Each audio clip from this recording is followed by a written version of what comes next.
Okay, let's dive into the story. It's all about a place called Steel Peak Camp, a place that asks one really big question. What happens when we actually switch off our screens and, you know, turn on the world around us? I mean, really think about it.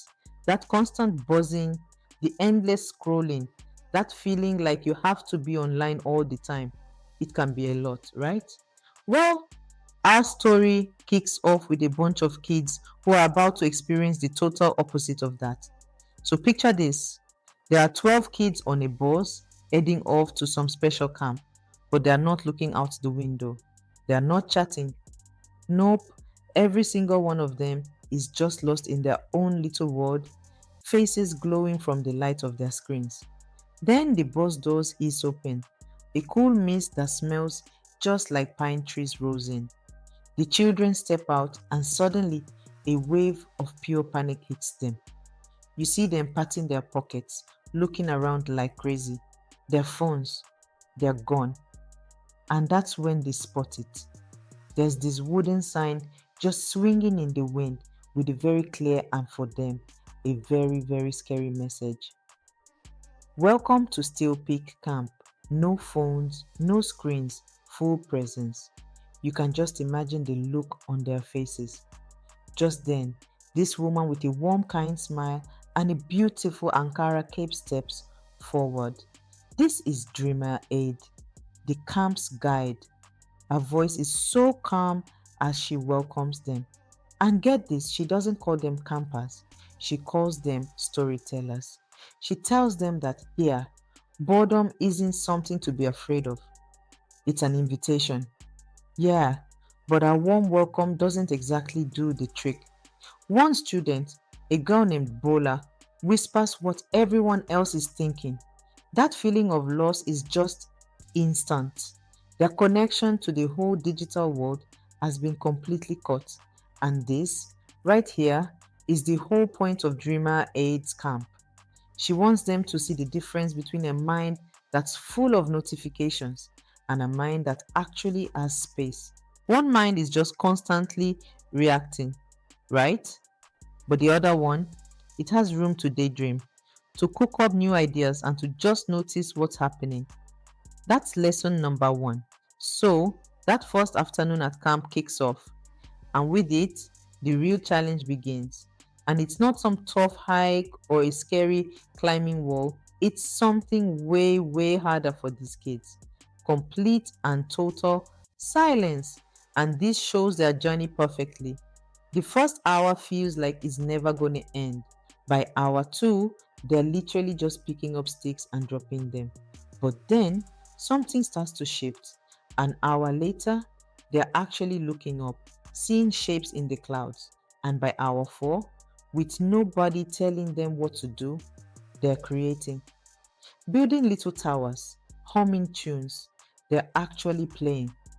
Later on, Dreamer Ade gathers them all under this huge ancient tree. She's holding a small talking drum. She uses it for music, but also for telling stories. It's time for the big lesson. She taps the drum just once, thump, and she asks them a question. She explains that restless, itchy feeling of being bored. That's just their brains waking up. They're so used to being fed ideas from apps and videos that they've forgotten how to make their own. And she uses this amazing comparison to explain what's going on. AI, she says, is incredible. It creates things by finding patterns in tons and tons of data. But us, humans, our creativity starts somewhere totally different. It starts with quiet, with a little spark of imagination, with a feeling deep inside you. And this is a key skill for our time, you know, human creativity. It's our special superpower, the ability to make something new, not from a bunch of data, but from our own quiet thoughts and feelings. And that superpower needs space to grow. And right there, you see it happen. The breakthrough. A girl named Zara, who was just messing with sticks a few hours ago, opens her notebook. She remembers what it feels like to create something just for herself, not for an audience, not for likes, but just because she wants to. So, the final day of camp arrives, and it's time for a new mentor to give them the tools to take this feeling back home with them. This is when we meet Guardian Grace. Guardian Grace is calm, she's wise, you just feel safe around her.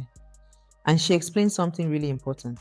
She says Still Peak Camp was never about running away from technology. The whole point was to learn how to go back to it stronger with new rules that they control. And she gives them three simple but super powerful rules. Number one, choose, don't just drift.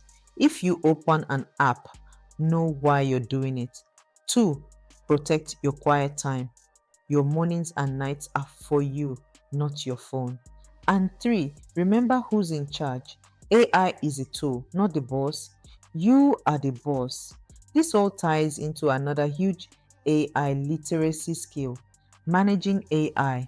See, it's not about ditching technology, it's about being the manager. It's about making smart choices so that tech works for you, helps you with your goals, and doesn't just steal all your time and attention. So, armed with these new rules, the campers get ready for their final activity. They are each going to make a personal promise for how they'll handle their tech when they get back to the real world. And just look at what they came up with. These aren't rules someone else gave them, these are promises they made to themselves. Zara decides to protect her creative time. Jamal puts his school work first, and Bola decides she wants to be a creator, not just a consumer. I mean, they totally get it now. In the last few moments at camp, the wind is blowing through the pine trees, but something's different. This time, the kids actually hear it. They notice it. They've learned how to just be present. And that's really the big lesson here. Finding that balance between our online lives and our offline lives. Well, it doesn't just happen, it's a skill. And like any skill, you've got to practice it, one small choice at a time. So, what are the big ideas to take away from this whole story? First, choosing to be offline actually makes your mind stronger. Second, your best, most creative ideas need quiet to show up. Third, AI is an amazing helper, but it's not supposed to replace your own brain. And finally, growing up today means learning how to set your own rules for technology. And that brings the question right back to you. After hearing this whole story, just think about it for a second. What's one small rule, one little promise you could make to yourself to find a bit more of that quiet space? What will your tech promise be?